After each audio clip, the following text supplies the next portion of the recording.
Assalamualaikum warahmatullahi wabarakatuh. Selamat pagi anak-anak. Bagaimana kabar hari ini? Sehat? Alhamdulillah. Ibu guru berharap semoga anak-anakku semua selalu sehat dan tetap semangat. Baiklah anak-anak, sebelum kita memulai pembelajaran hari ini, kita berdoa dulu ya. Berdoa dimulai. Berdoa selesai. Nah, anak-anakku sekalian, tentunya sudah pasti menjaga kesehatan ya. Terutama pada masa pandemi sekarang ini, kita harus selalu mencuci tangan sebelum dan sesudah melakukan kegiatan. Selalu memakai masker agar kita bisa memutus mata rantai penyebaran COVID-19. Nah, anak-anakku sekalian, masih ingat tidak pembelajaran kita yang kemarin? Iya, pembelajaran kita yang kemarin itu tentang jenis-jenis pekerjaan.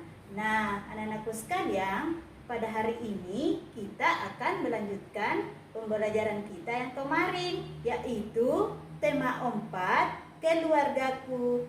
Subtema 1, jenis-jenis pekerjaan. Pembelajaran 2. Tujuan pembelajaran kita hari ini adalah 1. Setelah mengamati gambar, siswa mampu mengidentifikasi hal-hal yang diperhatikan saat menggambar dengan terperinci. 2. Setelah mengamati gambar, siswa mampu menggambar bangunan atau rumah impian dengan kreatif. 3. Setelah berdiskusi, siswa mampu menjelaskan hubungan simbol dengan makna sila Pancasila dengan benar.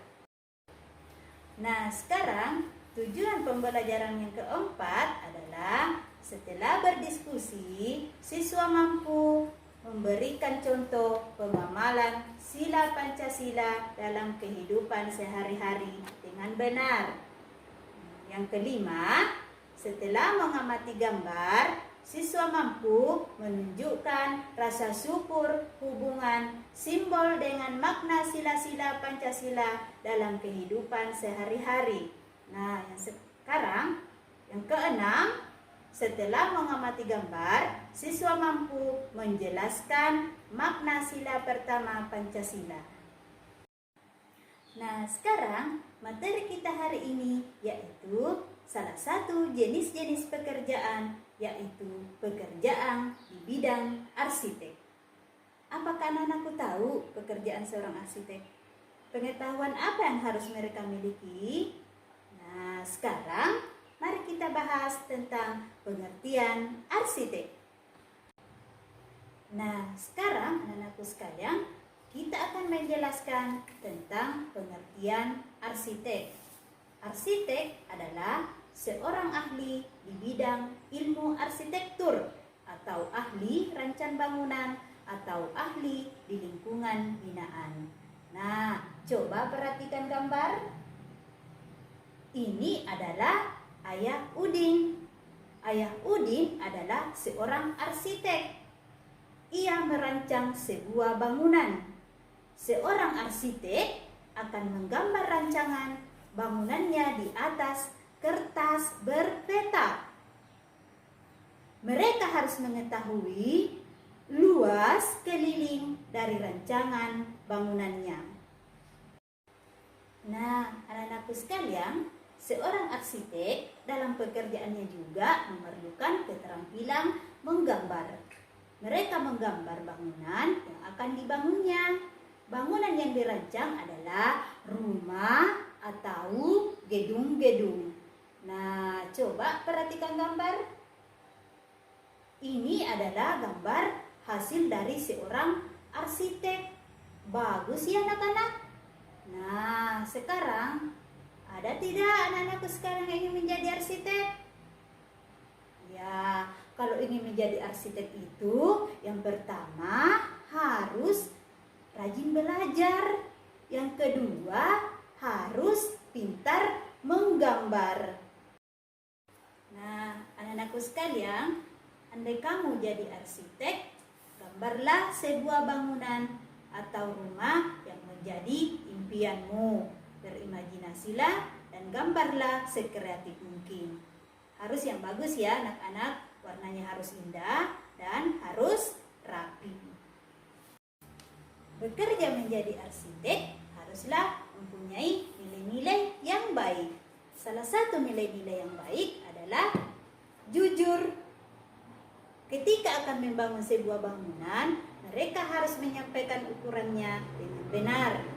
Jujur merupakan salah satu sikap yang mencerminkan sila pertama Pancasila, yaitu ketuhanan yang Maha Esa. Nah, anak-anakku sekalian, coba perhatikan gambar. Ini adalah gambar lambang negara Garuda Pancasila. Tentu anak-anakku sudah tahu ya sila dan simbolnya Pancasila. Nah, yuk kita pelajari. Yang pertama yaitu ketuhanan yang Maha Esa. Ada yang tahu nggak simbolnya apa? Betul sekali, simbolnya adalah bintang. Yang kedua yaitu kemanusiaan yang adil dan beradab. Ada yang tahu tidak simbolnya apa? Betul sekali, simbolnya adalah mata rantai. Yang ketiga yaitu Persatuan Indonesia. Simbolnya adalah pohon beringin. Yang keempat, kerakyatan yang dipimpin oleh hikmat, kebijaksanaan dalam permusyawaratan perwakilan. Ada yang tahu simbolnya apa? Betul sekali, simbolnya adalah kepala banteng. Dan yang kelima adalah keadilan sosial bagi seluruh rakyat Indonesia. Dan simbolnya adalah padi dan kapas. Nah, sekarang anak-anak kita akan membahas tentang makna sila pertama Pancasila, yaitu ketuhanan yang Maha Esa beserta contoh dalam kehidupan sehari-hari. Ada yang tahu tidak makna sila pertama Pancasila? Ya, makna sila pertama Pancasila adalah percaya adanya Tuhan sehingga setiap warga negara rela untuk diatur. Ada yang tahu contohnya dalam kehidupan sehari-hari? Nah, contoh dalam kehidupan sehari-hari yaitu membina kerukunan hidup di antara sesama umat beragama.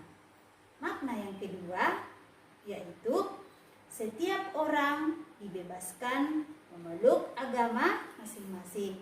Maka setiap orang bertanggung jawab untuk taat dengan aturan agamanya. Contoh dalam kehidupan sehari-hari yaitu menjalankan perintah agama sesuai ajaran agama yang dianut masing-masing. Misalnya, kalau kita umat Islam, kita harus melaksanakan salat 5 waktu. Makna yang ketiga yaitu semua yang Tuhan berikan harus kita jaga. Contoh dalam kehidupan sehari-hari anak-anak yaitu menjaga kelestarian sumber daya alam di sekitar kita. Nah, yang terakhir yaitu yang keempat, toleransi antar umat beragama dan sesama umat beragama. Contohnya dalam kehidupan sehari-hari yaitu mengembangkan sikap saling menghormati, kebebasan, menjalankan ibadah sesuai dengan ajaran agama kita. Nah, salah satu contohnya anak-anak, walaupun kita berbeda-beda, walaupun kita berbeda agama, kita harus tetap saling menghargai, kita harus tetap saling menghormati. Walaupun kita berbeda pendapat antara teman, kita harus saling menerima pendapat teman kita. Kita harus menerima dengan baik. Nah, sekarang anak-anak diskusikanlah dengan teman kelompokmu makna sila pertama Pancasila dan contoh-contohnya dalam kehidupan sehari-hari. Kerja ya anak-anak bersama teman kelompoknya. Nah, sekarang anak-anak coba perhatikan gambar. Nah, ini adalah contoh gambar tindakan pada sila pertama Pancasila. Coba perhatikan gambar yang pertama anak-anak. Termasuk tidak dalam sila pertama Pancasila? Ya, gambar yang pertama tidak termasuk dalam sila pertama Pancasila karena mereka saling mengejek. Betul sekali. Karena sesama teman itu kita tidak boleh saling mengejek. Yang kedua, gambar yang kedua ada yang tahu? Iya, gambar yang kedua termasuk dalam sila pertama Pancasila karena mereka saling bekerja sama. Saling bekerja sama itu agar kita mencapai suatu apa yang kita impikan. Jadi kita itu harus saling bekerja sama ya anak-anak. Nah sekarang gambar yang ketiga. Kalau ini gambar yang ketiga tidak termasuk dalam sila pertama Pancasila karena gambar yang ketiga ini adalah gambar seorang pencuri. Betul sekali, gambar yang ketiga itu adalah gambar seorang pencuri. Mencuri itu dapat melanggar hukum. Nah, anak-anakku sekalian, kesimpulan pelajaran kita pada hari ini adalah bahwa seorang arsitek harus mempunyai keterampilan menggambar dan mempunyai sikap yang jujur dan tanggung jawab sebagaimana yang termuat dalam sila pertama Pancasila, yaitu ketuhanan yang Maha Esa. Anak-anakku sekalian, demikianlah pembelajaran kita hari ini. Dan sebelum kita mengakhiri, kita berdoa dulu ya. Berdoa dimulai. Selesai. Anak-anakku sekalian, Ibu selalu berpesan tetap selalu mematuhi protokol kesehatan dengan selalu mencuci tangan sebelum dan sesudah melakukan kegiatan, selalu memakai masker dan menghindari kerumunan. Baiklah anak-anak, kita akan bertemu kembali di pembelajaran berikutnya. Assalamualaikum warahmatullahi wabarakatuh.